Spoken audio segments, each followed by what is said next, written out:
මට ලස්සන ප්‍රොඩක්ට් එකක් හම්බුණා. මම එකක් චුට්ටක් කියන්නම්. හරිද? මේකේ නම මේ ජෝකාසු.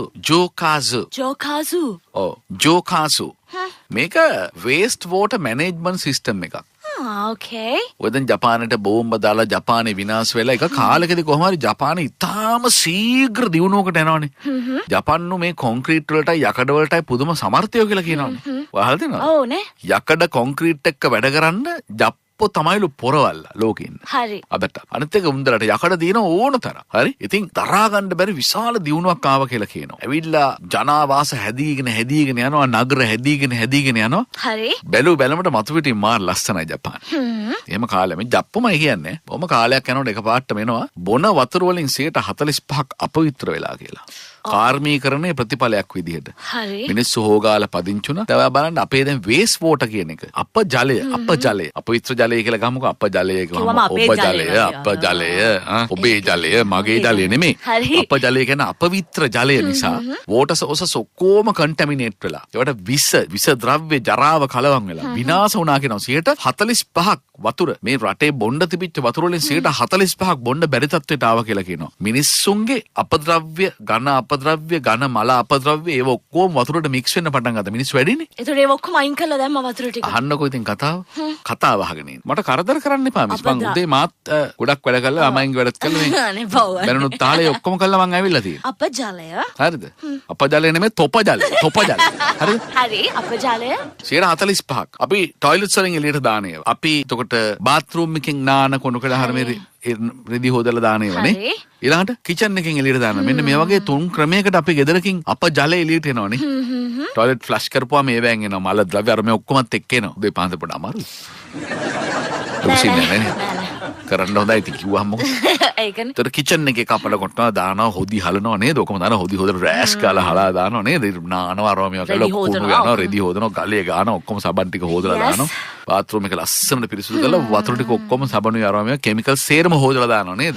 කොහෙද ඔය යනවා ඇත්තේ ඔබ හිතන්නේ? අපේ ගෙවල්වලත් මොකද කරන්නේ ඉස්සර නම් අර සෙප්ටික් ටැංක් එක බඳින්නේවත් නැහනේ. නිකාම් වලක් කපලා සේරම ටික ඒකට දානවා. වතුර ටික සේරම එන ටික ඒකට තමයි දාන්නේ. ඊට පස්සේ ඔන්න සිමෙන්තියෙන් බැඳලා මොනවද කරා.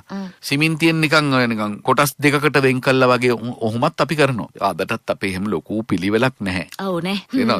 දැන් මම දන්නවා සිමෙන්ට් වලින් ටැංකිය හදලා එහෙම මොනවද එකක් කරනවා. ඒක කොච්චර සාර්ථකද කියලා කියන්න කවුරුවත් දන්නේ නැහැ. ඒ වගේ අපි ඒව ගැන හොයන්න අපිට වෙලාවක් නැහැ නේද? ඔව් අපජලය මොකද්ද වෙන්නේ කියලා. අපි ඇත්තටම නේද අපි දුවනවා දිවිල්ලක්. අයි අපි දුවන්නේ කියලාවත් දන්නේ නැතුව මේ දුවන්නේ. හරි අපි ජපානයේ කතාව කියලා. ජපානයේ මේක මැනේජ් කරන ජපානයේ දැක්කා මේ අපජලය කියන එක රටක් නැති කරන්න පුළුවන් සිස්ටම් එකක් කියලා.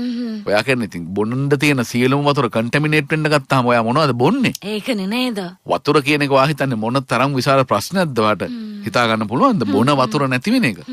ජපානයේ නීතියක් ගෙනවා. ඒකට ජෝකාසු නීතිය කියලා කියන්නේ. ජෝකාසු නීතිය. දැන් ජපානයේ තියෙනවා සෙන්ට්‍රල් වේස්ට් වෝටර් කලෙක්ටිං සෙන්ටර්ස් තියෙනවා. ඒ කියන්නේ බට දාලා ඒ සියලුම අපජලය ගොඩනැගිලි වලින් ගෙවල් වලින් අරගෙන එනවා සෙන්ට්‍රල් සිස්ටම් එකකට. ඒගොල්ලන්ගේ තියෙන ලොකු සිස්ටම් එකකට ගෙනවා. එහෙම ගේන්න බැරි සියලුම තැන්වල සියලුම ගෙවල් වල ගොඩනැගිලි වල අපජලය මේ ජෝකාසු කියන විශේෂ නමක් තියෙන විශේෂ ටැංකියකට එකතු කරන්න ජපානයේ නීතියක් ගේනවා. ජෝකාසු. ඒක මාර මෙකනිසම් එකක් තියෙනවා. හරි. සියලුම ඝන අපද්‍රව්‍ය අරවා මේ ඔක්කොම මේක ටැංකියේ චේම්බර්ස් තියෙනවා 4ක්. හරි. මගේ මතකයේ විදියට. එක චේම්බර් එකකට එනවා ඝන අපද්‍රව්‍ය ඔක්කොම ඔන්න ග්‍රැවිටි එක පාවිච්චි කරලා තියෙනවා ඒගොල්ලෝ. එතනදී බලන්න සරල ගණිතය පාවිච්චි කරලා. ගුරුත්වාකර්ෂණය නිසා බර දේවල් යට යනවා. බර දේවල් මොනවද කියලා අහලා මෙතන නිකම් නැති ප්‍රශ්න ඇති කරගන්න එපා. හරි. ඇහුවේ නෑනේ. ඒවනේ යන්නේ බට දිගේ. හරි. පළවෙනි චේම්බර් එකේ ඒවා තැම්පත් වෙනවා වතුර, තෙල් වගේ දේවල් උඩට එනවා. හරිම සරලව ගුරුත්වය පාවිච්චි කරලා මේක පෙරා ගන්න. ඊට පස්සේ ඒක දෙවෙනි ටැංකියට එක මට්ටමකට පිරුණාට පස්සේ ඕන් දෙවෙනි ටැංකියට යනවා. හරි. ඒතර ඝන ද්‍රව්‍ය යම්කිසි ප්‍රමාණයක් සමග ඕන් යනවා. එතන ඉන්න නිර්වායුක බැක්ටීරියා. ඒගොල්ලෝ කාබනික අපද්‍රව්‍ය සමග ක්‍රියා කරලා ඒවා තව කෑලි වලට කඩනවා. තව කුඩා සියුම් අංශ වලට කඩනවා. එතන කිසිම වියදමක් නැතුව කරන වැඩක්. නිර්වායුක බැක්ටීරියා පාවිච්චි කරලා okay හරි. ඝන අපද්‍රව්‍ය වල කාබනික කොටස් කඩනවා. ඒකත් ඔන්න එක මට්ටමකට පෙරලා තුන්වෙනි ටැංකියට යනවා. එතන ඉන්නවා ස්වභාවික බැක්ටීරියා. හරි. අපි කියනවා ඒරෝබික්. නිර්වායකයන්ට මොනවද කියන්නේ? ඇනරෝබික්. අරුන්ට කියන්නේ මොනවද? ඒරෝබික්. ඔහොම කරනවා. හරි. ඒගොල්ලෝ මොකද කරන්නේ? ඒගොල්ලෝ තව දුරටත් මේක කොටස් වලට කරනවා. ඒගොල්ලන්ට පොඩි ඔක්සිජන් පාරක් එවනවා. ඒගොල්ලෝ ස්වභාවිකනේ. ඒගොල්ලෝ උස්ම අරන් ජීවත් වෙන. ඒ නිසා ඒගොල්ලන්ට ඔක්සිජන් පොඩ්ඩක් එවනවා. එතනනොත් පෙරුණාට පස්සේ පිරිසිදු ජලය යනවා අවසාන ටැංකියට. වාව්. හරිද? හරි ඕකේ. එතෙන්දී ක්ලෝරීන් පෙරණයකින් මේක පෙරලා විස බීජ තියෙනවා නම් අයින් කරලා තවත් ප්‍රශ්න තියෙනවා නම් විසඳලා සුපිරිසිදු ජලය ඒ ටැංකියෙන් එළියට අරගෙන ජපානයේ කානු වලට දානවා. ජපානයේ කානු වල කොයි මාළු පීනනවා. කොයි මාළු පීනනවා. විල් වලට යවනවා. ඕකේ. වාහන හොදන්න පාවිච්චි කරනවා. ඒකෙන් කොටසක් ආයිත් පාරක් හරවලා අපේ টয়ලට් සරම්මනම් හොදන්න ෆ්ලෂ් කරපුවාම ඔය ඇතුලේ සාස් බෝස් ගාලා වැඩ කරන්නේ. ඒ සිස්ටම් එකට එවනවා. ගෙවතු වලට වතුර දාන්න පාවිච්චි කරනවා. වාව් සුපිරිනේ. ඔන්න ජෝකාසු. අපිට බැරිද? ඒ ජෝකාසු ලංකාවේ තියෙනවා. සීරියස්ලි? වාව් සුපිරි. හරිද? ඔරිජිනල් ජෝකාසු එකයි ලංකාවේ තියෙන්නේ. මතකද? ජෝකාසු එකයි ලංකාවේ තියෙන ඔරිජිනල්. හරියට ගන්න. අපි ඉස්සරහදී ගැන කතා කරමු. මං ගැන ආසාවෙන් මේ කතාව කිව්වේ. 7 විනාඩි 34යි. ජෝකාසු. මටත් ඕනි ජෝකාසු. ජෝ කියන්නේ වතුර. වතුරනේ නේ.